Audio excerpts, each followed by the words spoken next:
কার্যক্রম নিষিদ্ধ আওয়ামী লীগ পুনর্গঠন প্রক্রিয়ায় দূরে সরিয়ে দেওয়া হচ্ছে ক্ষমতাচ্যুত হাসিনার ছোট বোন রেহানার অনুসারীদের। ক্ষমতাচ্যুতির পর আওয়ামী লীগ দল গুছিয়ে নেওয়ার প্রক্রিয়া শুরু করেছে। এরই অংশ হিসেবে রেহানার সঙ্গে অনেক দিন ধরে যুক্ত থাকা প্রভাবশালী রাজনৈতিক বলয় থেকে নিজেকে দূরে সরিয়ে নিচ্ছেন দলটির সভাপতি।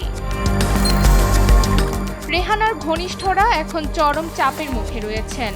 দলটির শীর্ষ নেতারা যখন কেউ নির্বাসনে, কেউ কারাগারে দিন কাটাচ্ছেন, তখন দল পুনর্গঠনের এই প্রক্রিয়ায় তাদের অনেককে সামনের সারির রাজনীতি থেকে সরিয়ে দেওয়া হতে পারে।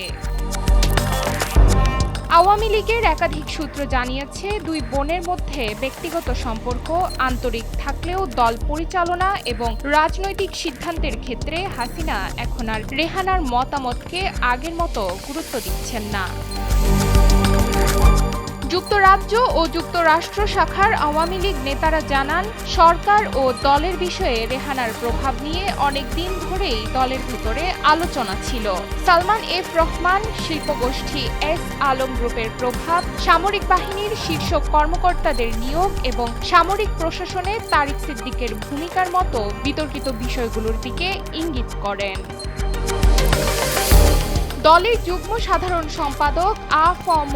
বাহাউদ্দিন নাসিম জানান, গণ অভ্যুত্থানের মুখে বাংলাদেশ ছেড়ে ভারতের রাজধানী নয়াদিল্লিতে আশ্রয় নেওয়ার পর শেখ হাসিনা সেখান থেকেই দলের সব কার্যক্রম নিজে তদারকি করছেন। তিনি দিন রাতের একটি বড় অংশ হোয়াটসঅ্যাপ, টেলিগ্রাম এবং ফোন কলের মাধ্যমে মাঠ পর্যায়ের কর্মীদের সঙ্গে যোগাযোগ করে দিক নির্দেশনা ও উৎসাহ দিচ্ছেন। এই কৌশলের কারণে কঠিন পরিস্থিতির মধ্যেও দলের নিষ্ক্রিয় হয়ে পড়া অনেক নেতাকর্মী আবার সক্রিয় হয়ে উঠেছেন।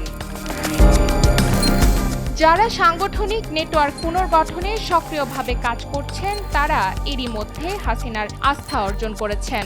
তাদের মধ্যে রয়েছেন সভাপতি মণ্ডলীর সদস্য মোফাজ্জল হোসেন চৌধুরী মায়া, জাহাঙ্গীর কবির নানক ও শেখ ফজলুল করিম সেলিম, আসাদুজ্জামান খান কামাল, যুগ্ম সাধারণ সম্পাদক আ.ফ.ম. বাহাউদ্দিন নাসিম, সাংগঠনিক সম্পাদক মুহিবুল হাসান চৌধুরী নওফেল এবং মোহাম্মদ এ আরাফাত। সময়ের আলো।